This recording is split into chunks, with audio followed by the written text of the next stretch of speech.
الحمد لله والصلاة والسلام على رسول الله أما بعد فأعوذ بالله من الشيطان الرجيم بسم الله الرحمن الرحيم ولوطا آتيناه حكما وعلما ونجيناه من القرية التي كانت تعمل الخبائث إنهم كانوا قوم سوء فاسقين وأدخلناه في رحمتنا إنه من الصالحين۔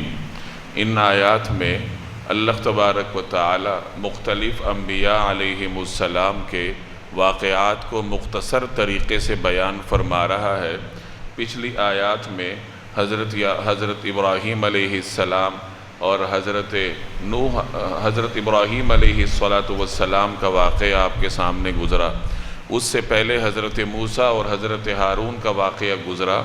اب یہاں تیسرا واقعہ ہے حضرت لوط علیہ السلام کا۔ انبیاء علیہم السلام کے واقعات کے اس پہلو کو یہاں ذکر کیا جا رہا ہے جس میں اللہ تبارک و تعالی کے ان پر کسی انعام کا ذکر ہو۔ گویا کہ یہ باور کروایا جا رہا ہے کہ انبیاء علیہم الصلوات و تسلیمات اللہ تبارک و تعالی کے برگزیدہ ترین بندوں میں سے تھے، اللہ جل جلالہ کے چنیدہ حضرات میں سے تھے۔ اللہ ان پر نعمتیں کیا کرتا تھا۔ اب مختلف انبیاء پر اللہ نے جو نعمتیں فرمائی ہیں تو ان آیات میں ان نعمتوں کی طرف اشارہ کیا جا رہا ہے۔ حضرت ابراہیم علیہ السلام کو اللہ نے آگ سے بچایا تھا، اور ایسی خوفناک آگ تھی کہ جس کے بارے میں مفسرین لکھتے ہیں کہ 1 مہینے تک ابراہیم علیہ السلام کی قوم ایندھن جمع کرتی رہی، اور اس قدر دلچسپی سے جمع کرتی رہی کہ اگر کوئی خاتون بیمار ہوتی، کوئی شخص بیمار ہوتا، کسی کا بچہ بیمار ہوتا، تو وہ یہ نظر مان لیتا کہ اگر میں صحت مند ہو جاؤں تو میں اس آگ کے لیے ایندھن جمع کرنے میں اپنا حصہ ڈالوں گا۔ یعنی وہ ایندھن کی جمع آوری کا جو مرحلہ تھا اس کو انہوں نے ایک مذہبی شکل دی تھی کہ یہ تو بڑا مقدس کام ہے، چونکہ اپنے بتوں کی حمایت میں وہ میدان میں اترے تھے۔ 1 مہینے تک وہ ایندھن جمع کرتے رہے، آگ کو جلاتے رہے، اور اتنا بڑا الاؤ روشن ہوا کہ اب اگلا سوال یہ درپیش تھا کہ اس میں ابراہیم کو ڈالا کیسے جائے۔ تو پھر منجنیق لائی گئی۔ منجنیق اس وقت اس زمانے کی توپ تھی، یعنی توپ سمجھ لیں کہ بڑے بڑے پتھر، بڑی بڑی چٹانیں اس میں رکھ کر دشمن کے قلعے کی طرف پھینکی جاتی تھی۔ چرخی کو گھمایا جاتا تھا جس کے ذریعے وہ بہت بڑا پتھر جو چھوٹی بڑی چٹان ہوتی تھی وہ دشمن کے قلعے کی طرف بڑی تیز رفتاری سے جاتی تھی اور دیواریں توڑنے کے، مضبوط قلعوں کو توڑنے کے کام آتی تھی۔ جیسے آج کل توپ کام کرتی ہے، اس زمانے میں لوگ منجنیق سے لیتے تھے۔ تو منجنیق کو لایا گیا اور ابراہیم علیہ السلام کا لباس اتار کر ان کو اس منجنیق کے دہانے پر باندھا گیا، اور اس طریقے سے انہیں آگ میں ڈالا گیا۔ تو اللہ تبارک و تعالیٰ نے اتنی بڑی آزمائش سے ان کی حفاظت فرمائی۔ کافی عرصے تک ابراہیم علیہ السلام اس آگ میں رہے، لیکن آگ نے انہیں کوئی تکلیف نہیں پہنچائی۔ جن رسیوں سے ظالموں نے ابراہیم علیہ السلام کو باندھا تھا، آگ نے صرف ان رسیوں کو جلایا، اور وہ بھی ابراہیم علیہ السلام کا فائدہ تھا، اس میں ان کی مصلحت تھی کہ اب ان کے ہاتھ پاؤں آزاد ہو گئے، باقی انہیں آگ نے کسی قسم کی کوئی تکلیف نہیں پہنچائی۔ تو یہ اللہ تبارک و تعالیٰ کی ان کے لیے خاص رحمت تھی جس کا یہاں ذکر ہے۔ اس کائنات میں عام طور پر علت معلول کا قانون چلتا ہے، سبب مسبب کا، کاز ایفیکٹ کا، کہ جب کوئی علت وجود میں آتی ہے تو اس کی وجہ سے پھر معلول بھی ہوتا ہے۔ کوئی بھی سبب ہو تو مسبب وجود میں آتا ہے، یعنی کاز پایا جائے تو اس کا اثر یا ایفیکٹ ضرور ہوتا ہے۔ یہ اس کائنات کا عام طور پر قانون ہے، فطرت کا اصول ہے۔ اب آگ یہ جلانے کے لیے علت کا کام کرتی ہے، سبب کا کام کرتی ہے۔ سبب ہوگا تو مسبب بھی ہوگا، یعنی آگ ہوگی تو جلانے کا عمل بھی پایا جائے گا۔ لیکن اللہ تبارک و تعالی نے ابراہیم علیہ السلام کے معاملے میں اس قانون کو معطل کر دیا کہ اب آگ ہے، سبب ہے، علت ہے، لیکن جلانے کا عمل نہیں ہے۔ مسبب یا معلول کو، ایفیکٹ کو اللہ تبارک و تعالی نے معطل کر دیا، اور یہی ایک اعتبار سے معجزہ تھا سیدنا ابراہیم علیہ السلام کا۔ معجزہ یہی ہوتا ہے کہ عام طور پر جو معمول ہوتا ہے کائنات کا، فطرت کا جو اصول ہوتا ہے، تو معجزے میں اس اصول کو معطل کر دیا جاتا ہے، ختم کر دیا جاتا ہے۔ جیسے چھری کا کام ہے جلانا، کاٹنا، چھری چلے گی تو یہ سبب ہوگا تو مسبب بھی وجود میں آئے گا کہ چیز کٹ جائے گی، لیکن اسماعیل علیہ السلام کے معاملے میں اللہ نے اس سبب کے مسبب کو معطل کر دیا کہ چھری تو چلی لیکن ابراہیم علیہ السلام کے مبارک گلے پر اس کا اثر نہیں ہوا۔ یہی معجزہ ہے کہ انبیاء علیہم السلام کے معاملے میں اللہ تبارک و تعالی کائنات کے عمومی اصول کو معطل کر دیتا ہے۔ تو اللہ کا یہ انعام تھا سیدنا ابراہیم علیہ السلام پر۔ پچھلے درس میں اس کی تفصیلات آپ نے پڑھی تھی، صرف یاد دہانی کے لیے میں نے خلاصہ عرض کیا۔ اب جب ابراہیم علیہ السلام اتنے بڑے الاؤ سے بچ گئے، آگ نے ان کا کوئی بال بیکا نہ کیا، تو نمرود دباؤ میں آ گیا اور اس نے پھر ابراہیم علیہ السلام سے کوئی تعرض نہ کیا۔ ابراہیم علیہ السلام اپنی اہلیہ حضرت سارہ اور اپنے بھتیجے حضرت لوط علیہ السلام کو لے کر وہاں سے نکل آئے، عراق سے نکل آئے۔ اللہ تبارک و تعالی نے ہجرت کرنے کا حکم دیا تھا۔ حضرت لوط علیہ السلام حضرت ابراہیم علیہ السلام کے بھتیجے تھے۔ ابراہیم علیہ السلام کے ایک بھائی کا نام حاران تھا، ان کے بیٹے لوط علیہ السلام تھے، اور یہ ابتدا ہی سے ابراہیم علیہ السلام کے ساتھ تھے، ان پر ایمان لائے تھے، ان کے سچے پیروکار تھے، اور انہی کے ساتھ ہجرت کر کے باہر نکل کھڑے ہوئے۔ راستے میں اللہ نے لوط علیہ السلام کو نبوت سے سرفراز فرمایا اور انہیں شرق اردن کی طرف، اردن کے مشرقی علاقے کی طرف نبی بنا کر بھیجا گیا۔ یہ یہاں 5 یا 6 معروف بستیاں تھیں، صدوم اور مختلف علاقے تھے۔ یہ بستیاں بڑی متمدن تھیں، متمدن اس اعتبار سے کہ امیر کبیر تھیں، مختلف نعمتیں اللہ نے ان کو عطا کی تھیں۔ ان کی طرف لوط علیہ السلام کو پیغمبر بنا کر مبعوث کیا گیا۔ حضرت لوط علیہ السلام طویل زمانے تک اس علاقے میں رہے، اللہ کا پیغام پہنچاتے رہے۔ اسی علاقے میں انہوں نے شادی بھی کی۔ اللہ تبارک و تعالی نے انہیں بیٹیاں بھی عطا فرمائیں۔ ان کی بیٹیاں ان پر ایمان لائیں، لیکن ان کی اہلیہ ایمان سے محروم رہی۔ بعض لوگ کہتے ہیں کہ وہ ایک اعتبار سے نفاق کا شکار تھی کہ قوم کے ساتھ ملی ہوئی تھی اور لوط علیہ السلام کو یہ تأثر دیتی تھی جیسے میں تو آپ کے پیروکاروں میں سے ہوں۔ اس قوم کے اندر کئی بیماریاں تھیں، کئی جرائم تھے، اور قرآن کریم ان کے 1-2 جرائم کا وضاحت کے ساتھ ذکر کرتا ہے۔ ایک جرم جس کا قرآن کریم ذکر کرتا ہے وہ ہم جنس پرستی ہے، کہ مرد سے اپنی جنسی خواہش پوری کرنے کا خواہش مند ہوتا تھا، اور یہ ایسا گناہ ہے جو ان سے پہلے کائنات میں پایا نہیں جاتا تھا۔ انسان تو انسان ہے، شاید حیوانوں میں بھی نہ ہو۔ لوط علیہ السلام نے ان سے مخاطب ہو کر یہی کہا تھا کہ یہ تم کیسے گناہ کا شکار ہو کہ تم سے پہلے یہ انسانوں میں ہے ہی نہیں، تم لوگوں نے اس گناہ کو دنیا میں رواج دیا ہے۔ دوسرا جرم ان کا یہ تھا کہ وہ راستہ کاٹتے تھے۔ راستہ کاٹنے کا مطلب کہ مسافروں کو تنگ کرتے تھے، ٹیکس لیتے تھے، ناجائز محصول لیتے تھے، مہمانوں کو تنگ کرتے تھے، پتھر مارتے تھے۔ کوئی مہمان، کوئی مسافر بھول کر ان کے علاقے میں آ جائے، اس کا مال لوٹ لینا، اس کو پتھر مارنا، اس کو تنگ کرنا، یہ ان کی عام عادت تھی۔ تیسری ان میں فحاشی کا عنصر تھا کہ مجلسوں میں بیٹھ کر یہ بے حیائی کے کام کرتے تھے، کسی قسم کی حیا ان کو چھو کر بھی نہیں گزری تھی۔ لوط علیہ السلام ان کو ان جرائم سے منع کرتے رہے، لیکن ان پر اثر نہ ہوا، تو پھر اللہ کا قانون حرکت میں آیا۔ اللہ تبارک و تعالی نے ان کی جو زمین تھی اس کو الٹ دیا۔ قرآن کریم میں مختلف مقامات پر اس عذاب کا ذکر ہے، تو یہاں سیدنا لوط علیہ السلام کا واقعہ اور اس کی طرف اشارہ کیا جا رہا ہے۔ وَلُوطًا آتَيْنَاهُ حُكْمًا وَعِلْمًا، اور لوط کو ہم نے حکمت اور علم عطا کیا، مراد نبوت ہے۔ اللہ تبارک و تعالی نے انہیں نبی بنایا۔ جیسے میں نے عرض کیا کہ وہ جب اپنے چچا حضرت ابراہیم علیہ السلام کے ساتھ ہجرت کے ارادے سے نکلے تھے، تو راستے میں اللہ تبارک و تعالی نے لوط علیہ السلام کو نبوت کے منصب سے سرفراز فرمایا اور انہیں اردن کے مشرق کے علاقے کی طرف جانے کا حکم دیا۔ تو اسی کا ذکر ہے کہ ہم نے انہیں علم اور حکمت عطا کیا، وَنَجَّيْنَاهُ مِنَ الْقَرْيَةِ، اور انہیں اس بستی سے نجات دی، الَّتِي كَانَتْ تَعْمَلُ الْخَبَائِثَ، جو کہ گندے کام کرتی تھی، خبائث کا شکار تھی، اس بستی سے ان کو نجات دی۔ یہ اللہ کی نعمت تھی ان پر کہ اللہ نے انہیں نجات دی، انہیں بحفاظت وہاں سے نکالا۔ تو اس نعمت کا ذکر اللہ تبارک و تعالی یہاں کر رہا ہے۔ انہم کانوا قوما فاسقین، حقیقت میں وہ بہت برائی والی نافرمان قوم تھی، بری قوم تھی، نافرمان تھی۔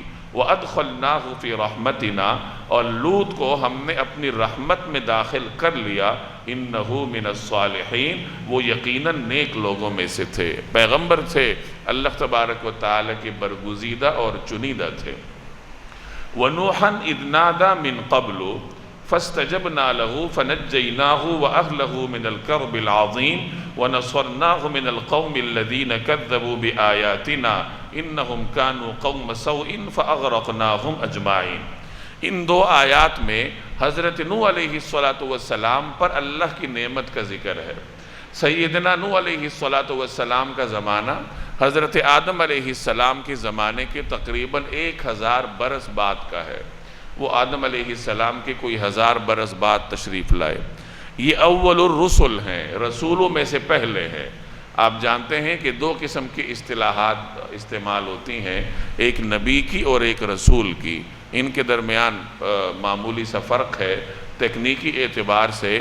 رسول اللہ کے اس پیغمبر کو کہا جاتا ہے کہ جس پر نئی کتاب اترتی ہے، جو منکرین سے جہاد کا بھی پابند ہوتا ہے، اور مختلف تعریفات مختلف علماء نے رسول کی ہیں۔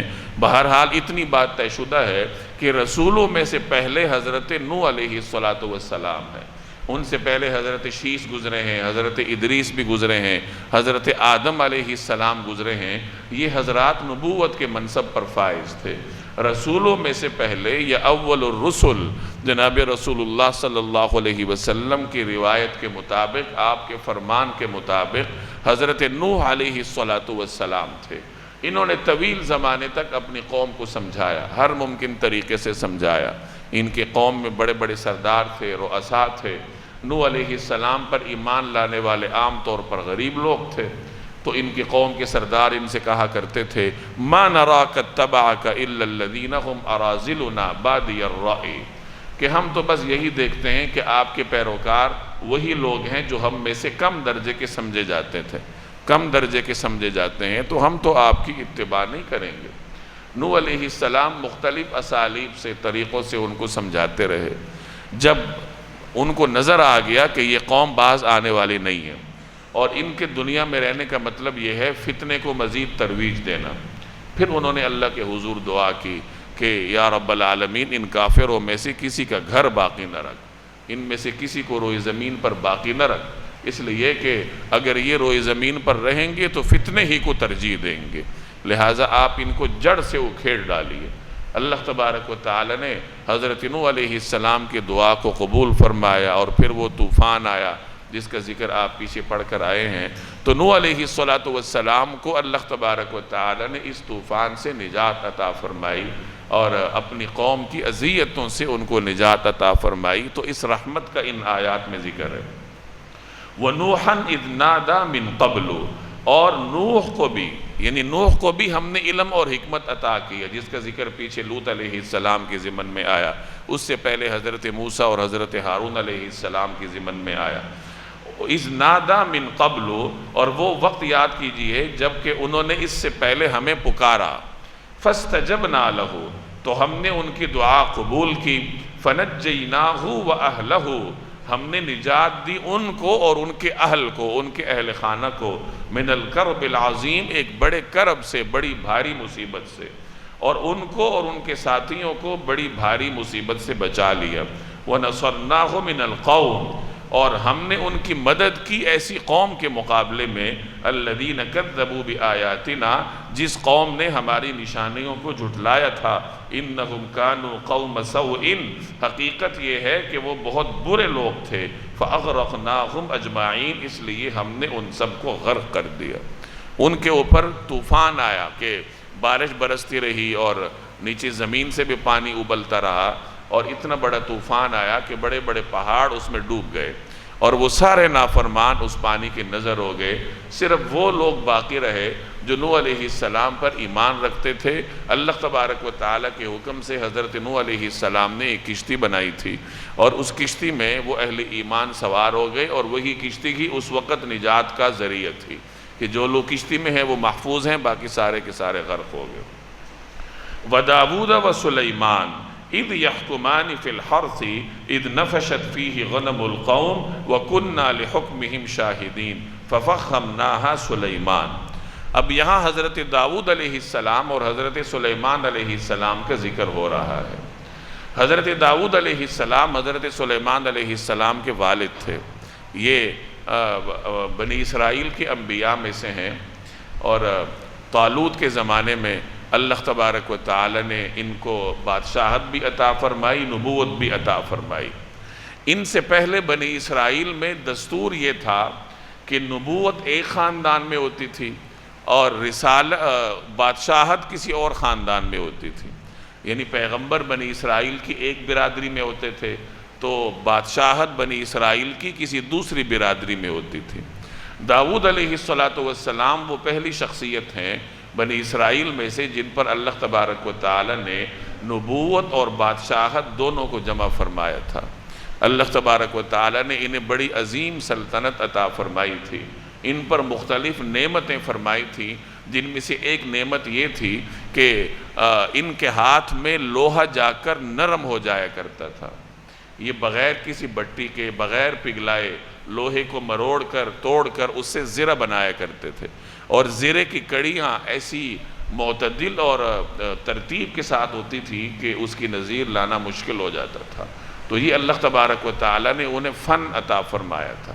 اسی طریقے سے اللہ کی دوسری رحمت ان پر یہ تھی کہ یہ بڑے خوبصورت آواز سے زبور کی تلاوت فرماتے تھے، اور پہاڑ اور پرندے اللہ نے ان کے لیے مسخر کیے تھے کہ وہ بھی ان کے ساتھ زبور کی تلاوت کرتے تھے۔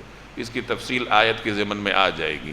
یہاں ایک خاص واقعے کا ذکر ہے کہ ایک مرتبہ داؤد علیہ السلام کے پاس ایک مقدمہ پیش ہوا۔ مقدمہ یہ تھا کہ ایک کھیت کا مالک داؤد علیہ السلام کی خدمت میں آتا ہے اور درخواست کرتا ہے کہ فلاں شخص کی بکریاں میرے کھیت میں گھس گئیں اور انہوں نے میرے کھیت میں آ کر نقصان کیا، تو میرا نقصان ہوا ہے تو مجھے اس نقصان کا بدلہ چاہیے۔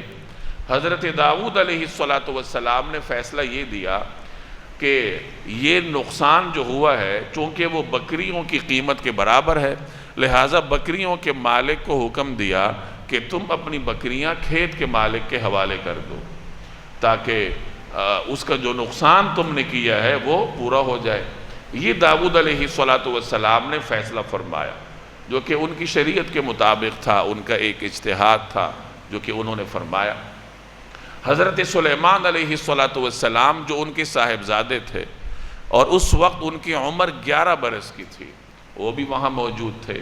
اللہ تبارک و تعالی نے انہیں بے مثال فہم عطا فرمایا تھا۔ جب انہیں معلوم ہوا کہ والد ماجد نے یہ فیصلہ صادر فرمایا ہے تو انہوں نے بھی اجازت چاہی کہ اجازت ہو تو میں بھی کچھ عرض کروں اس فیصلے کے بارے میں۔ تو پھر انہوں نے والد کی خدمت میں عرض کیا کہ اس کا فیصلہ اس طریقے سے کر لیتے ہیں کہ بکری والے سے کہتے ہیں کہ تم اپنی بکریاں کھیت والے کے حوالے کرو تاکہ وہ اس سے فائدہ اٹھائے، ان کے اون سے، بکروں کے اون سے اور بکریوں کے دودھ سے وہ فائدہ اٹھائے، ان کی ملکیت میں نہیں دینی، بس وہ اس سے فائدہ اٹھائے۔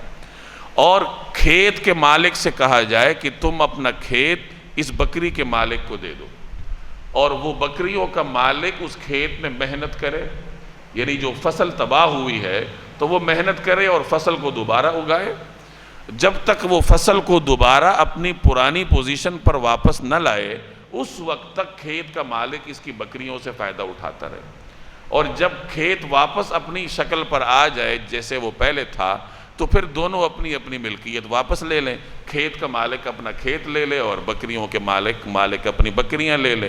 اس طریقے سے دونوں کا فائدہ ہو جائے گا۔ داؤد علیہ السلام نے جو فیصلہ فرمایا تھا وہ ظاہر ہے کہ بکری کے مالک کے خلاف جا رہا تھا، عدل تھا وہ. جب عدل ہوتا ہے تو پھر کسی کو اس کا خمیازہ بھگتنا پڑتا ہے. تو اس کو اپنی بکریاں کھیت کے مالک کے حوالے کرنی تھی ہمیشہ کے لیے.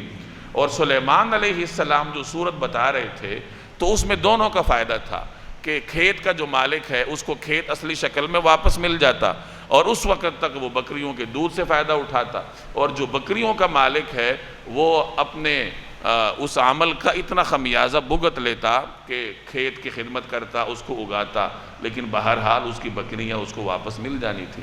گویا یہ مصالحت کی ایک صورت تھی. تو اللہ تبارک و تعالی نے ان کے اس مصالحت کی اور اس فہم کی تعریف فرمائی ہے ان آیات میں. دیکھیے وَدَاوُودَ وَسُلَيْمَانَ، اور داؤد اور سلیمان کو بھی، یعنی ان کو بھی ہم نے علم اور حکمت سے نوازا تھا. جیسے لوط علیہ السلام کو نوازا تھا، اور اس سے پہلے ابراہیم علیہ السلام کا ذکر ہوا، ان سے پہلے حضرت موسیٰ اور حضرت ہارون کا ذکر ہوا. تو ان تمام حضرات کو اللہ نے نبوت سے نوازا تھا. اِذْ يَحْكُمَانِ فِي الْحَرْثِ، جب وہ دونوں ایک کھیت کے جھگڑے کا فیصلہ کر رہے تھے. یحکمانی کا مطلب فیصلہ کرنا، حرث کہتے ہیں کھیت کو، یعنی کھیت کا فیصلہ کر رہے تھے. اور مقدمہ کیا تھا، جھگڑا کیا تھا؟ اِذْ نَفَشَتْ فِيهِ غَنَمُ الْقَوْمِ، کیونکہ کچھ لوگوں کی بکریاں رات کے وقت اس کھیت میں جا گھسی تھیں. غنم کہتے ہیں بکریوں کو، اور نفشت کا معنی رات کے وقت گھسنا، یعنی رات کے وقت وہ بکریاں کھیت میں جا گھس گئی تھیں، کھیت کا نقصان کیا تھا. وَكُنَّا لِحُكْمِهِمْ شَاهِدِينَ، اور ان لوگوں کے بارے میں جو فیصلہ ہوا اسے ہم خود دیکھ رہے تھے. یعنی اللہ فرما رہے کہ ہماری نگرانی میں یہ فیصلہ ہو رہا تھا، کیونکہ اللہ کے برگزیدہ بندے تھے، انبیاء تھے. فَفَهَّمْنَاهَا سُلَيْمَانَ، چنانچہ اس فیصلے کی سمجھ ہم نے سلیمان کو دے دی. یعنی سلیمان علیہ السلام کو اللہ نے یہ توفیق دی کہ انہوں نے ایسا فیصلہ فرمایا جس میں فریقین کا بھلا تھا، کھیت والے کا بھی بھلا تھا، بکری والے کا بھی بھلا تھا. یعنی مصالحت کی ایک شکل تھی. لیکن اس کا یہ مطلب ہرگز نہیں علیاذ باللہ کہ حضرت داؤد علیہ السلام کا فیصلہ درستگی سے ہٹا ہوا تھا. اللہ کے پیغمبر تھے، وحی کی روشنی میں پیغمبر فیصلے فرمایا کرتے ہیں، تو انہوں نے بھی فیصلہ اپنے طور پر درست فرمایا تھا، اپنی شریعت کے مطابق فرمایا تھا. لیکن اس خاص کیس میں اللہ نے حضرت سلیمان علیہ السلام کو زیادہ توفیق دی کہ انہوں نے ایسا فیصلہ کیا جس پر فریقین راضی ہو گئے. اس وجہ سے سلیمان علیہ السلام کی اللہ نے یہاں پر اس طریقے سے تعریف فرمائی کہ ہم نے اس فیصلے کی سمجھ سلیمان کو دے دی. لیکن ساتھ ہی فرمایا وَكُلًّا آتَيْنَا حُكْمًا وَعِلْمًا، کہ اور ہم نے دونوں ہی کو علم اور حکمت عطا کیا تھا، دونوں ہی کو حکمت اور علم عطا کیا تھا. یعنی حکمت اور علم کے مالک تو دونوں تھے، حضرت داؤد بھی تھے، حضرت سلیمان بھی تھے. اور کیوں نہ ہوتے، پیغمبر تھے. پیغمبر اللہ تبارک و تعالی کی وحی کی روشنی میں فیصلے فرمایا کرتا ہے. یعنی کوئی آدمی ذہن میں یہ نہ سوچ لے کہ داؤد علیہ السلام نے علیاذ باللہ ایسا فیصلہ کیا جو درستگی سے ہٹا ہوا تھا. تو آیت کا یہ حصہ ایسے بیمار ذہن کی شفا کے لیے ہے کہ دیکھو داؤد علیہ السلام کو بھی اللہ نے علم اور حکمت سے نوازا تھا، اور سلیمان علیہ السلام کو بھی اللہ تبارک و تعالی نے علم اور حکمت سے نوازا تھا. دونوں اللہ کے پیغمبر تھے. البتہ اس خاص معاملے میں زیادہ بہتری کی توفیق اللہ تبارک و تعالی نے حضرت سلیمان علیہ السلام کو عطا فرمائی. گویا اس سے یہ بھی معلوم ہوا کہ جو کچھ ہوتا ہے اللہ تبارک و تعالی کی جانب سے ہوتا ہے، اللہ ہی کی توفیق سے ہوتا ہے. بسا اوقات پیغمبر ایک فیصلہ کرتا ہے اور وہ زیادہ بہتری پر مشتمل نہیں ہوتا، تو اللہ تبارک و تعالی پیغمبر کے فیصلے کو درستگی کی طرف وحی کے ذریعے لے آتا ہے. حاکم کے بارے میں حدیث میں کا مفہوم ہے کہ اگر کوئی حاکم فیصلہ کرتا ہے اور درست فیصلہ کرتا ہے تو اس کے لیے 2 اجر ہیں، اور کوئی حاکم اگر فیصلہ کرتا ہے، فیصلہ کرنے میں اسے غلطی ہو جاتی ہے تو پھر بھی اس کے لیے 1 اجر ہے، کیونکہ اپنے طور پر تو اس نے اچھا فیصلہ کرنے کی کوشش کی تھی. البتہ ایسا قاضی جو کہ بغیر علم کے منصب قضا پر بیٹھ جائے، یا اسے معلوم ہو کہ حق اس طرف ہے لیکن وہ پھر بھی دوسری جانب کا فیصلہ دے، تو ایسے قاضی اور حاکم کے بارے میں جہنم کی خبر دی گئی کہ ایسا قاضی اور حاکم جو ہے وہ جہنم جائے گا. جو قاضی علم کے ساتھ منصب کو سنبھالے اور حق کو تلاش کرنے کی فکر کرتا ہوا فیصلہ کرے اور پھر بھی اس کا فیصلہ درستگی والا نہ ہو تو وہ پھر گناہگار نہیں ہوتا بلکہ اس کو ایک اجر ملتا ہے۔ چنانچہ علماء فرماتے ہیں ان روایات کی روشنی میں کہ اگر کوئی فقیہ ہے اور مسلمانوں کی قیادت کرنے کا یعنی علمی اور جو فکری قیادت ہے اس کی صلاحیت اس کے اندر موجود ہے اور وہ کسی خاص معاملے میں امت کی رہنمائی کرتا ہے یعنی فتویٰ دیتا ہے یا کوئی نکتہ بیان کرتا ہے تو اگر وہ درست ہوگا تو اسے 2 اجر ملیں گے، اور اگر اس کا فتویٰ درست نہ ہو تو پھر بھی اس کو 1 اجر ملتا ہے کیونکہ وہ صلاحیت بھی رکھتا تھا، علم والا تھا اور حق کی تلاش کرتے ہوئے اس نے وہ فیصلہ کیا تھا۔ تو حضرت سلیمان علیہ السلام کی اس فیصلے کی اللہ تبارک و تعالیٰ نے اس طریقے سے تعریف فرمائی فَفَهَّمْنَاهَا سُلَيْمَانَ، چنانچہ اس فیصلے کی سمجھ ہم نے سلیمان کو دے دی۔ وَكُلًّا آتَيْنَا حُكْمًا وَعِلْمًا، اور ہم نے دونوں ہی کو حکمت اور علم عطا کیا تھا۔ وَسَخَّرْنَا مَعَ دَاوُودَ الْجِبَالَ يُسَبِّحْنَ وَالطَّيْرَ، اور ہم نے داؤد علیہ السلام کے ساتھ پہاڑوں کو تابعدار بنایا تھا کہ وہ پرندوں کو ساتھ لے کر تسبیح کریں۔ وَكُنَّا فَاعِلِينَ، اور یہ سارے کام کرنے والے ہم تھے۔ حضرت داؤد علیہ السلام کو اللہ نے ایک معجزہ یہ بھی عطا فرمایا تھا کہ جب وہ زبور کی تلاوت کرتے تھے، اللہ کی حمد کرتے تھے، تو پہاڑ اور پرندے بھی ان کے ساتھ حمد کرتے تھے، اللہ کی تسبیح بیان کرتے تھے۔ اس کا ذکر قرآن کریم میں اور مقامات پر بھی ہے، یا جبال اوبی معہ والطیر، کہ اے پہاڑوں یا اے پرندوں حضرت داؤد علیہ السلام کے ساتھ اس ذکر کو دہراؤ۔ اور ایک اور جگہ بھی قرآن کریم میں اس کا ذکر ہے کہ وَسَخَّرْنَا مَعَ دَاوُودَ الْجِبَالَ يُسَبِّحْنَ وَالطَّيْرَ، سورہ سبا میں بھی اس کا ذکر ہے۔ تو بہرحال حضرت داؤد علیہ السلام کے ساتھ پرندے بھی ذکر کرتے تھے اور پہاڑ بھی ذکر کرتے تھے۔ یُسَبِّحْنَ بِالْعَشِيِّ وَالْإِشْرَاقِ وَالطَّيْرَ مَحْشُورَ كُلٌّ لَهُ أَوَّابٌ، صبح اور شام ان کے ساتھ یہ ذکر کرتے تھے، پرندے جمع ہو جاتے تھے اور وہ سب کے سب ان کے ساتھ اس ذکر کو دہراتے تھے، ان کے تابع ہو جاتے تھے۔ اب پرندوں اور پہاڑوں کے ذکر کرنے کا کیا مطلب ہے؟ قرآن کریم نے تو صرف اتنا ذکر کیا ہے کہ پرندے اور پہاڑ ان کے ساتھ ذکر کیا کرتے تھے، حمد کرتے تھے، جیسے داؤد علیہ السلام حمد کرتے تھے، ساتھ پہاڑ بھی کرتے تھے، دہراتے تھے، پرندے بھی کرتے تھے، دہرایا کرتے تھے۔ اب اس دہرانے کی یا ذکر کرنے کی صورت کیا تھی، نوعیت کیا تھی؟ قرآن کریم نے اس کی وضاحت نہیں کی۔ جناب رسول اللہ صلی اللہ علیہ وسلم کے کسی فرمان سے بھی اس کی وضاحت نہیں ہوتی۔ مفسرین نے اپنے اپنے طور پر سابقہ کتابوں کو مد نظر رکھتے ہوئے یا اپنے اجتہاد کی بنیاد پر مختلف آراء بیان کی ہیں۔ کچھ حضرات فرماتے ہیں کہ پہاڑوں اور پرندوں کو اللہ تبارک و تعالی نے معجزاتی طور پر زبان عطا کی تھی، قوت گویائی عطا کی تھی۔ وہ قوت گویائی کے ساتھ یعنی بول کر داؤد علیہ السلام کے ساتھ اللہ کا ذکر کرتے تھے۔ ظاہر ہے کہ اللہ تبارک و تعالی جب انسان کو زبان دے سکتا ہے تو وہ پہاڑ کو بھی دے سکتا ہے، وہ پرندے کو بھی خاص قسم کی زبان سکھا سکتا ہے کہ وہ اس میں ایسا ذکر کرے کہ داؤد علیہ السلام کے ساتھ ہو اور داؤد علیہ السلام کو اس کی سمجھ بھی ہو۔ تو کچھ حضرات کا نقطہ نظر تو یہ ہے کہ وہ اپنی زبان سے، زبان قال سے یعنی اپنی زبان سے، نطق سے بول کر داؤد علیہ السلام کے ساتھ ذکر کرتے تھے، اور کچھ حضرات فرماتے ہیں کہ زبان حال سے کرتے تھے۔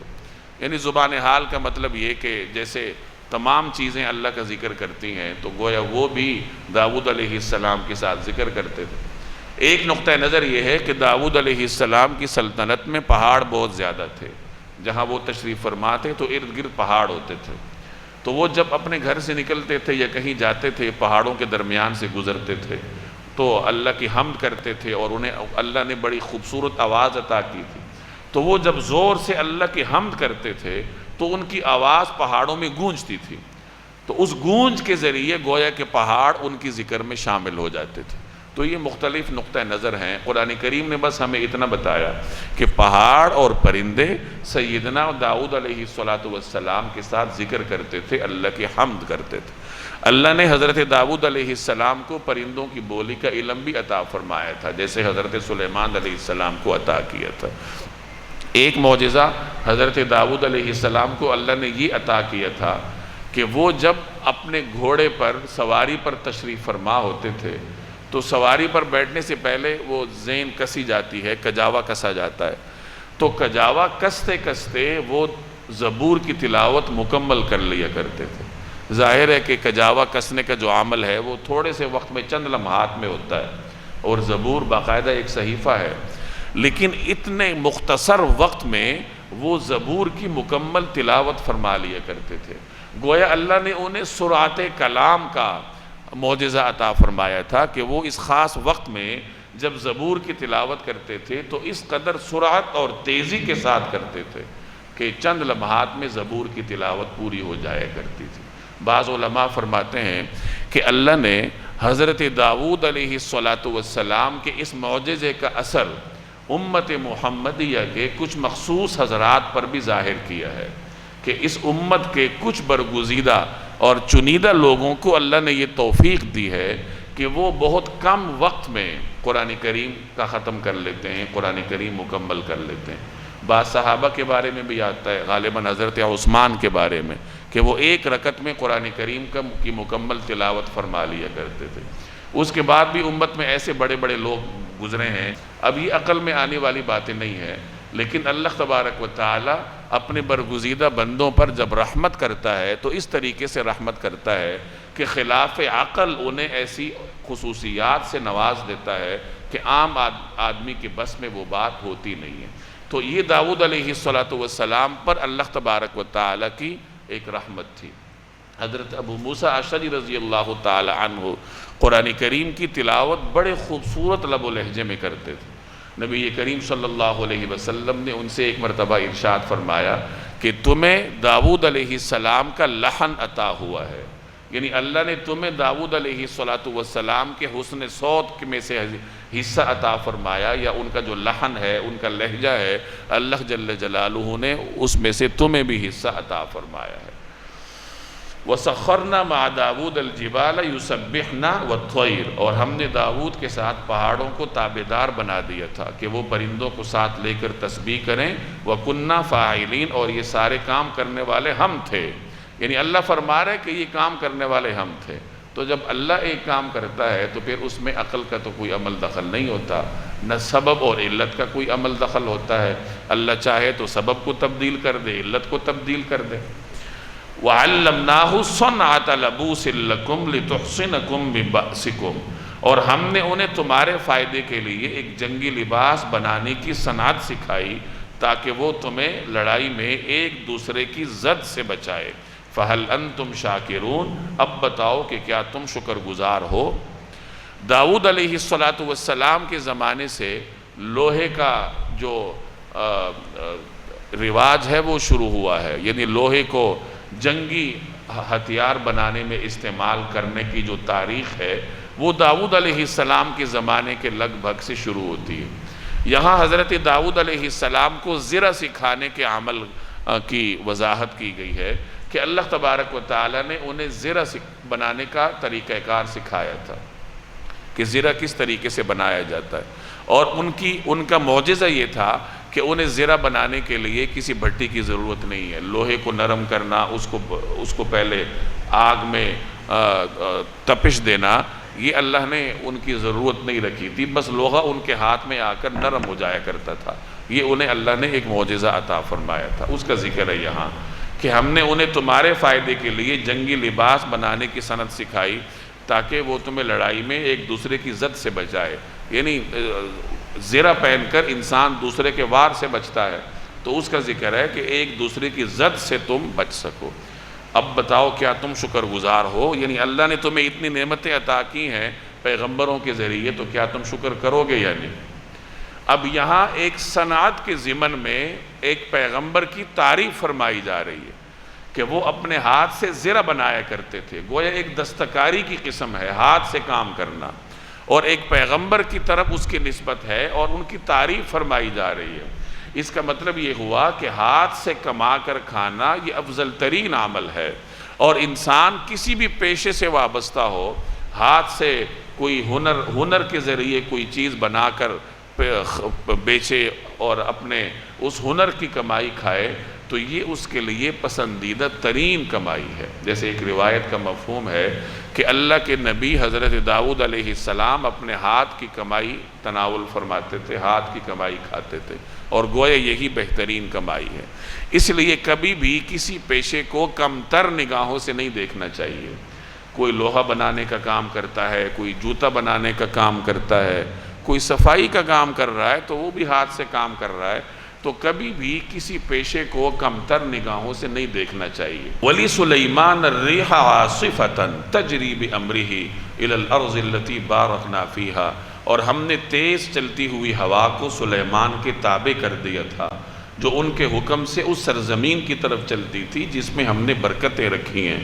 وَكُنَّا بِكُلِّ شَيْءٍ عَالِمِينَ، اور ہمیں ہر بات کا پورا علم ہے۔ حضرت سلیمان علیہ السلام حضرت داؤد علیہ السلام کی صاحبزادے ہیں۔ پیچھے جس فیصلے کا ذکر ہوا جس میں حضرت سلیمان کی تعریف فرمائی گئی، اس وقت مفسرین کے مطابق ان کی عمر 11 برس تھی۔ محض 13 برس کی عمر میں یہ اپنے والد کی جانشین بنے ہیں اور ایک بڑی سلطنت ان کے قبضے میں آئی تھی۔ حالانکہ ان سے بڑے بھائی موجود تھے، لیکن اپنی ذہانت کی وجہ سے، علم و حکمت کی وجہ سے حضرت داؤد علیہ السلام کی سلطنت بھی اللہ تبارک و تعالی نے حضرت سلیمان علیہ السلام کو عطا فرمائی۔ ان کی سلطنت فلسطین سے شروع ہو کر یمن تک جاتی تھی، تو یہ پوری ان کی سلطنت تھی۔ اللہ نے ہوا ان کے تابع کی تھی۔ اب قرآن کریم میں صرف اتنا ذکر ہے کہ تیز چلتی ہوئی ہوا کو ہم نے ان کے تابع کیا تھا جو کہ اس سرزمین کی طرف چلتی تھی جہاں ہم نے برکتیں رکھی تھی، یعنی شام کا علاقہ مراد ہے جو کہ ان کا اصل علاقہ تھا۔ گویا کہ یمن سے شام کی طرف ہوا ان کی تابع ہوتی تھی اور ہوا کے ذریعے وہ اپنے علاقے میں آسانی سے تشریف لے آتے تھے۔ دوسری جگہ اس کا ذکر ہے کہ ایک صبح کے وقت میں یا ایک شام کے وقت میں وہ 1 مہینے کا سفر طے کر لیتے تھے۔ اب قرآن کریم میں اتنا ذکر ہے، باقی تفصیلات نہیں ہیں، کسی حدیث میں بھی تفصیل نہیں ہے۔ مفسرین نے اپنے سورسز کی بنیاد پر اپنے ذوق، اجتہاد اور گزشتہ کتابوں کی تصریحات کے مطابق کچھ تفصیل بیان کی ہے کہ ان کا ایک تخت تھا، وہ اس تخت پر تشریف فرما ہوتے تھے، ہوا کو حکم دیتے تھے تو ہوا جہاں وہ جاتے تھے ان کا تخت اڑا کر لے جاتی تھی۔ 1 مہینے کا فاصلہ وہ ایک صبح کے وقت میں طے کر لیتے تھے، اور پھر واپسی پر 1 مہینے کا فاصلہ وہ ایک شام کے وقت میں طے کر لیا کرتے تھے۔ یہ اللہ تبارک و تعالی نے انہیں حکومت عطا کی تھی۔ ان کی حکومت ہوا پر بھی تھی، پرندوں پر بھی تھی، جنات پر بھی تھی۔ آگے جنات کا ذکر آ رہا ہے۔ جنات میں سے بھی وہ جنات جو شیاطین تھے، یعنی جو ان پر ایمان نہیں رکھتے تھے، وہ بھی ان کے تابع تھے اور ان کے حکم پر مختلف قسم کے کام کیا کرتے تھے۔ اللہ سے انہوں نے دعا کی تھی کہ ربی حب لی ملکن لا ينبغی لأحد من بعد، کہ یا اللہ مجھے ایسی سلطنت عطا فرما جو میرے بعد کسی کو نہ ملے۔ تو اللہ نے انہیں ایسی سلطنت عطا فرمائی جو کسی کو نہیں دی، یعنی ہواؤں پر سلطنت اللہ نے صرف ان کو دی تھی۔ اسی طریقے سے شیاطین ہیں، پرندے ہیں، یہ سارے کے سارے اللہ تبارک و تعالی نے سلیمان علیہ السلام کے تابع کیے تھے۔ تو یہ اللہ کی رحمتیں تھیں ان پر، تو ان رحمتوں کا یہاں ذکر ہے۔ وَمِنَ الشَّيَاطِينِ مَن يَغُوصُونَ لَهُ وَيَعْمَلُونَ عَمَلًا دُونَ ذَلِكَ، اور کچھ ایسے شریر جنات بھی ہم نے ان کے تابع کر دیے تھے جو ان کی خاطر پانی میں غوطے لگاتے تھے۔ یغوصون لہو، پانی میں ان کی خاطر غوطے لگاتے تھے۔ وَيَعْمَلُونَ عَمَلًا دُونَ ذَلِكَ، اور اس کے سوا اور بھی کام کرتے تھے۔ وَكُنَّا لَهُمْ حَافِظِينَ، اور اس سب کی دیکھ بھال کرنے والے ہم تھے، یعنی یہ سارے کام ہماری نگرانی میں ہو رہے تھے، ہمارے حکم سے ہو رہے تھے۔ ہر جگہ اللہ جتلا رہا ہے کہ یہ کام کرنے والے ہم تھے، یعنی یہ آپ کو عقیدہ توحید سکھایا جا رہا ہے کہ پیغمبر جو بھی کرتے تھے اللہ کے حکم سے ہوتا تھا، اللہ تبارک و تعالی کی اذن سے ہوتا تھا۔ وَأَيُّوبَ إِذْ نَادَى رَبَّهُ أَنِّي مَسَّنِيَ الضُّرُّ وَأَنْتَ أَرْحَمُ الرَّاحِمِينَ۔ یہاں حضرت ایوب علیہ السلام کا ذکر ہو رہا ہے۔ حضرت ایوب علیہ السلام کی شخصیت، ان کا زمانہ اور ان کا مقام، اس کی تعیین میں مفسرین کے مختلف نقطہ نظر ہیں، اختلافات ہیں کہ ایوب علیہ السلام کون تھے، کہاں سے ان کا تعلق تھا، زمانہ کون سا تھا، مختلف قسم کی آراء ہیں۔ قرآن کریم نے تفصیل بیان نہیں کی، نہ جناب رسول اللہ صلی اللہ علیہ وسلم سے کسی صحیح روایت میں اس کی تفصیل منقول ہے۔ بعض حضرات فرماتے ہیں کہ حضرت ایوب علیہ السلام انبیاء بنی اسرائیل میں سے تھے، حضرت یوسف علیہ السلام کے بعد ان کا زمانہ تھا، اور ان کی اہلیہ حضرت یوسف علیہ السلام کی اولاد میں سے تھی، غالباً ان کی نواسی تھی یا پوتی تھی، تو ان کی اولاد میں سے تھی۔ اللہ تبارک و تعالی نے انہیں نبوت کے ساتھ ساتھ بہت سارا مال عطا فرمایا تھا، مویشیوں کی شکل میں اور جاگیر کی شکل میں، فصلوں کی شکل میں، ملازمین کی شکل میں، ایک بڑی فوج ان کے پاس تھی، اولاد بھی اللہ نے ان کو عطا کی تھی، بیویاں بھی اللہ نے ان کو عطا کی تھی، دنیاوی طور پر بھی بہت خوشحال تھے۔ اور پھر ان کے اوپر ایک ایسی آزمائش آئی جس میں ان کا جو مال ہے وہ بھی جاتا رہا، ملازمین بھی جاتے رہے، اولاد بھی جاتی رہی، اللہ کو پیاری ہو گئی، اور جسمانی طور پر صحت کے حوالے سے بھی مختلف آزمائشوں کا شکار ہو گئے۔ قرآن کریم میں صرف اتنی وضاحت ہے، آگے کوئی تفصیل قرآن کریم میں نہیں ہے، نبی کریم صلی اللہ علیہ وسلم نے بھی کسی فرمان میں اس کی وضاحت نہیں فرمائی کہ اس آزمائش کی نوعیت کیا تھی، کس طریقے سے تھی۔ مفسرین نے مختلف روایات نقل کی ہیں گزشتہ کتابوں کی روشنی میں۔ ایک بات سمجھ لیجئے کہ گزشتہ کتابوں میں، یا یوں کہہ لیجئے کہ یہود کے ہاں نبوت کا جو منصب تھا وہ اس تصور سے مختلف تھا جو مسلمانوں کے ہاں ہے۔ ان کے ہاں پیغمبر بس ایک کاہن ہوتا تھا، العیاذ باللہ، وہ پیغمبر کی طرف گناہوں کی بھی نسبت کرتے تھے، ہر طریقے سے ان کی طرف مختلف چیزیں منسوب کرتے تھے، اور آج بھی ان کی کتابوں میں موجود ہیں، تحریفیں کر کر کے انہوں نے اپنی کتابوں میں پیغمبروں کے بارے میں مختلف چیزیں شامل کی ہوئی ہیں۔ ایوب علیہ السلام کے بارے میں ان کی مختلف روایات ہیں کہ ایسی بیماری تھی اور پھر ایسی جگہ پہ وہ چلے گئے تھے وغیرہ وغیرہ۔ ان پر بیماری تو ضرور آئی، یہ تو قرآن کریم وضاحت کرتا ہے، لیکن یاد رکھیے کہ پیغمبر کو اللہ کسی ایسی بیماری میں مبتلا نہیں کرتا جس سے لوگ نفرت کریں، جس سے لوگوں کو گھن آئے۔ پیغمبر کی شخصیت ہمیشہ جاذب نظر ہوتی ہے، ہر اعتبار سے وہ لوگوں میں مقبول ہوا کرتا ہے۔ ایسی بیماریوں سے یا ایسی آزمائشوں سے اللہ تبارک و تعالی پیغمبروں کو بچایا کرتے ہیں۔ تو وہ جو کہانیاں پہلے سے آپ نے سن رکھی ہوں گی تو آپ کے ذہن کو صاف کرنے کے لیے اس لیے میں نے اتنا اشارہ کر دیا۔ باقی بس اتنا یاد رکھیں کہ ان پر کوئی ایسی آزمائش آئی تھی جس میں وہ مال کے اعتبار سے بھی مشکلات کا شکار ہو گئے تھے اور صحت کے حوالے سے بھی کسی مشکل کا شکار ہو گئے تھے۔ یہ وقتی طور پر ایک آزمائش تھی، اللہ تبارک و تعالی نے ان پر نازل فرمائی اور بعد میں اللہ ہی نے وہ آزمائش دور کر دی۔ ایک روایت میں آتا ہے، مفسرین ایک روایت نقل کرتے ہیں کہ ان پر جب آزمائشیں آئیں تو ان کی اہلیہ نے ان سے کہا کہ اللہ سے دعا کر لیجئے کہ ان آزمائشوں کو دور کر دے۔ تو حضرت ایوب علیہ السلام نے فرمایا کہ بھلا جس رب نے ہمیں سکھ دیے تھے، اب اس کی طرف سے اگر ایک دکھ بھی آ گیا تو پھر دکھڑا کیا رونا، بس صبر کریں۔ تو ایوب علیہ السلام کا صبر اس حوالے سے معروف تھا۔ ایک مرتبہ شیطان نے آ کر ایک حکیم کے روپ میں ان کی اہلیہ کو آ کر کہا کہ آپ کے خاوند کی بیماری کا علاج میرے پاس ہے، میں علاج کر سکتا ہوں۔ تو ان کی اہلیہ نے کہا کہ کر لیجئے۔ تو اس نے کہا میری ایک شرط ہے۔ کہا کیا شرط ہے؟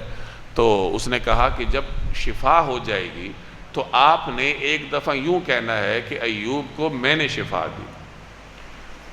تو یعنی شیطان ان کے عقیدے پر وار کر رہا تھا کہ وہ اس شفا کی نسبت میری طرف کر دیں، اللہ کی طرف نہ کریں۔ تو ان کی اہلیہ نے حضرت ایوب علیہ السلام کے پاس آ کر یہ معاملہ عرض کر دیا کہ اس طریقے سے ایک حکیم آیا تھا اور اس نے یہ بات کی۔ حضرت ایوب علیہ السلام سمجھ گئے کہ یہ تو شیطان ہے، تو وہ بہت غضبناک ہوئے اور انہوں نے غصے میں آ کر اہلیہ سے فرمایا کہ جب مجھے صحت مل جائے گی تو میں تمہیں 100 درے ماروں گا۔ اور اب ان کو اتنی تکلیف ہوئی کہ انہوں نے اللہ کے حضور دعا کے لیے ہاتھ اٹھائے۔ یہ جو آگے دعا آپ پڑھیں گے تو مفسرین فرماتے ہیں کہ یہ دعا انہوں نے اس وقت کی جب شیطان کی اس حرکت کی وجہ سے انہیں روحانی طور پر تکلیف پہنچی کہ اب تو شیطان میرے گھر والوں کے عقیدے پر وار کر رہا ہے۔ تو جب تک جسمانی تکلیف تھی یا مال کے بارے میں آزمائش تھی تو اس وقت تک تو صبر فرماتے رہے، اور اب جب عقیدے کی بات آ گئی کہ گھر والوں کے عقیدے پر شیطان نقب ڈال رہا ہے تو اب انہوں نے اللہ کے حضور فریاد کی کہ یا اللہ اب تو معاملہ یہاں تک آ پہنچا ہے۔ تو یہ مفسرین نے اس دعا کی ضمن میں یہ روایت نقل کی ہے۔ اب دیکھیے وہ ایوبا، اور ایوب کو دیکھیے، اذ نادا ربہ، جب انہوں نے اپنے پروردگار کو پکارا کہ انی مسنی الضر، کہ مجھے یہ تکلیف لگ گئی ہے، وانت ارحم الراحمین، اور تو سارے رحم کرنے والوں سے بڑھ کر رحم کرنے والا ہے۔ یہ کتنی خوبصورت دعا ہے اللہ کے برگزیدہ ترین بندے کی جانب سے، کہ بس اپنی تکلیف کا اظہار کر دیا اور پھر معاملہ اللہ پر چھوڑ دیا کہ یا اللہ مجھے بڑی سخت تکلیف پہنچی ہے اور آپ بہت بڑھ کر رحم کرنے والے ہیں۔ اگر کوئی آدمی بھوک سے دوچار ہو اور کسی سخی آدمی کے پاس جا کر کہہ دے کہ میں سخت بھوک سے دوچار ہوں اور تم بڑے سخی ہو، یعنی یہ نہ کہے کہ مجھے کھانا دو یا مجھے یہ دو، تو بڑے خوبصورت انداز میں اپنے دکھ کا اظہار اس کے سامنے یوں کرے کہ میں بھوک سے دوچار ہوں اور تم بہت سخی آدمی ہو، لوگوں میں تمہاری تعریف ہے، تو یہ اپنے دکھ کے اظہار کا بہترین طریقہ کار ہے۔ تو اسی طریقہ کار کی معراج اللہ نے حضرت ایوب علیہ السلام کو عطا کی کہ انہوں نے اللہ کے حضور اس طریقے سے دعا کی کہ یا اللہ مجھے یہ تکلیف لگ گئی ہے اور تو سارے رحم کرنے والوں سے بڑھ کر رحم کرنے والا ہے۔ اب یہ تکلیف کون سی تھی؟ قرآن کریم نے اس کا ذکر نہیں کیا۔ اس میں وہ ساری آزمائشیں آ سکتی ہیں، جسمانی تکلیف بھی آ سکتی ہے، لیکن بعض مفسرین نے یہ وضاحت کی ہے کہ یہ انہوں نے اس وقت دعا کی جب شیطان نے ایک حکیم کی شکل میں آ کر ان کی بیوی کو اس طریقے سے ورغلانے کی کوشش کی کہ شفا کی نسبت تم میری طرف کر لینا۔ فاستجبنا لہ، پھر ہم نے ان کی دعا قبول کی۔ فکشفنا ما بہ من ضر، اور انہیں جو تکلیف لاحق تھی اسے دور کر دیا۔ وآتیناہ اہلہ ومثلہم معہم رحمتا من عندنا وذکریٰ للعابدین، اور ان کو ان کے گھر والے بھی دیے اور ان کے ساتھ اتنے ہی اور لوگ بھی، تاکہ ہماری طرف سے رحمت کا مظاہرہ ہو اور عبادت کرنے والوں کو ایک یادگار سبق ملے۔ سورہ سبا میں اس کی وضاحت ہے کہ اللہ تبارک و تعالی نے ایک چشمہ، اللہ نے حضرت ایوب کو حکم دیا۔ سورہ صاد میں اس کی تفصیل ہے کہ ایوب علیہ السلام کو حکم ہوا کہ اپنے پاؤں کی ایڑی کو زمین پر ماریے، تو انہوں نے پاؤں سے زمین کو مارا تو وہاں سے چشمہ نکل آیا۔ پھر فرمایا گیا کہ اب اس میں سے غسل فرما لیجیے، تو جو انہوں نے غسل فرمایا تو جو جسمانی بیماری تھی وہ ساری کی ساری ختم ہو گئی، صحت واپس آ گئی اور دوبارہ ویسے ہی توانا ہو گئے جیسے پہلے تھے، اور مال اللہ نے پہلے سے بڑھ کر عطا فرمایا، بیویاں اللہ نے عطا فرمائی، اولاد عطا فرمائی، یعنی جو کچھ اللہ نے بطور آزمائش کے ان سے لیا تھا وہ سارے کے سارا ان کو واپس کر دیا۔ تو یہ اللہ کی ان پر رحمت تھی جس کا یہاں ذکر ہوا ہے۔ آگے حضرت اسماعیل، حضرت ادریس، حضرت ذوالکفل اور حضرت یونس، حضرت زکریا، ان انبیاء کا ذکر آئے گا تو انشاءاللہ اگلے ہفتے میں پڑھیں گے۔ اذان ذرا